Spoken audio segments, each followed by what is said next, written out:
আপনি আমার দায়িত্বটা নেন, যেহেতু আপনি এখন আমার বিয়ের প্রস্তাব। উনি বলে কি যে না, তোর কোনো দায়িত্ব নিতে পারবো না, এই জন্য তোর একটা খরচ দিচ্ছি, তুই এভাবে চুপচাপ থাক।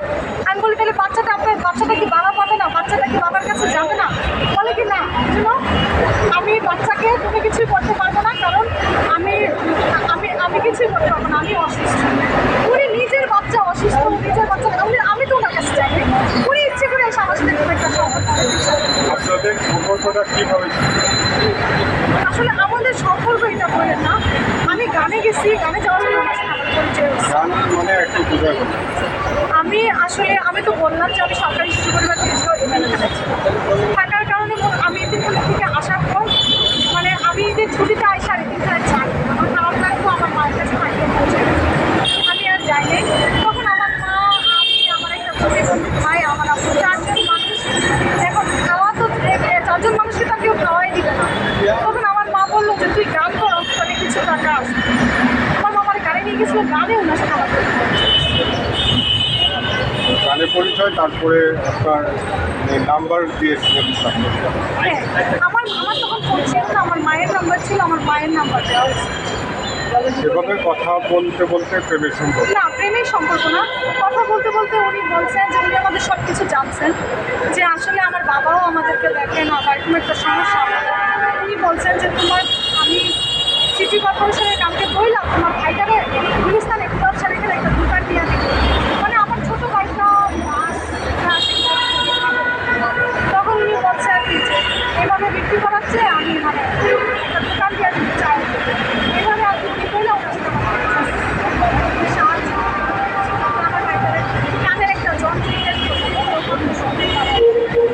কিন্তু পরে উনি এখন বিয়ে করে মানে উনি ধর্ষণ হওয়ার পর যখন আমি এমপিওর কাছে গেছি, তখন এমপিও নিয়ে ওনার সাথে আমার বিয়ে করা দিয়েছে। উনি দেখছে যে বাচ্চাটার বাচ্চাটার পরিচয় দরকার, তখন উনি ওনার সাথে আমার বিয়ে করেছে। কিন্তু বিয়ে করার পর উনি যে বুদ্ধি করে ধর্ষণ মামলা থেকে বাঁচার জন্য শুধু বিয়েটা করে। এর আগে ওনার ভাইরা আসছিল আমার বিয়ে করার, আমি রাজি হয়ে গেছি যে আপনাদের তো বিয়ে হয়েছে, তাহলে ধর্ষণ বলতেছেন কেন? বিয়ে হয়েছে যে উনি তো বিয়ে হইলে তাহলে তো উনি আমার বাসা নিয়ে রাখতো, যদি সেটা বিয়ে বলতো তাহলে তো উনি সেই দিনে আমার বাসা নিয়ে রাখতো। 3 মাস হয়ে গেছে, উনি কেন বলে যে আমার তালাকনামা পাঠাবো, তাহলে তো উনি আমার বিয়ের জন্য বিয়ে করেন। উনি যদি ধর্ষণ মামলা থেকে বাঁচান, বাচ্চাটা যে আসছে আপনার বিয়ের আগে আসছে না বিয়ে পরে? বিয়ের আগে আসছে, ভালো করে বলেন। বাচ্চাটা বিয়ের আগে আসছে, বিয়ের আগে বাচ্চাটা কত মাস? বাচ্চাটা বিয়ের আগে হয়েছে। বিয়ের আগে হচ্ছে, তারপরে আপনাদের বিয়ে হয়েছে। হ্যাঁ, তারপরে আমি যখন ধর্ষণ মামলা দিব বলছি, আমি যখন এই বিষয়টা খুব বেশি বলতেছি, তখন ওনার পরিবার বলতেছে আয়সা যে এগুলো তোমার কাবিন করায় যে এই সমস্ত কথাবার্তা বললো না, কাবিন করায়। তখন আমি বলছি যে না, আমি কাবিন করবো না। তখন ওনারা বলছে আসো আমরা পয়সা কথা বলি। তখন ওনারা পয়সা কথা বলে বলে কি যে মানে ও কাবিন করবে, কিন্তু মানে 3 মাস পর ঘর নিয়ে দেবে।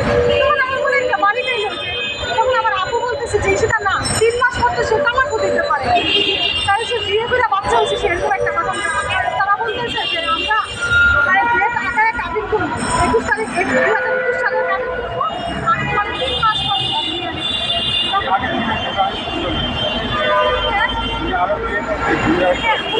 উনি আগে থেকে বিবাহিত, ওনার আরও একটা বিবাহ সেটা আমি জানতাম না, এখন জানছি, মানে আরও আগে জানছি।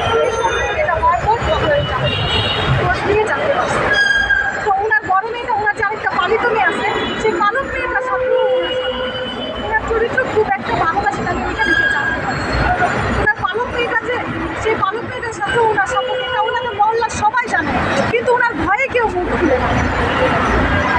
কারণ এটা তো একটা কোয়ার্টার, টিনের মতো যায়, মানে টিন দিয়ে বিল্ডিং করা, একতলা বিল্ডিং, সবাই সবার খবর জানে, কেউ ভয়ে কিছু বলতেছে না ওনার ব্যাপারে, ওনাদের মেয়েটার ব্যাপারেও সবাই জানে। আমি যখন ওনার কাছে গেছি, তখন উনি বিভিন্ন লোক দিয়ে আমার ভয় দেখাইছে, দেখানোর পর মানে আমি 999 ফোন দিয়েছি, ফোন দিয়ে পুলিশ নিয়ে গেছি।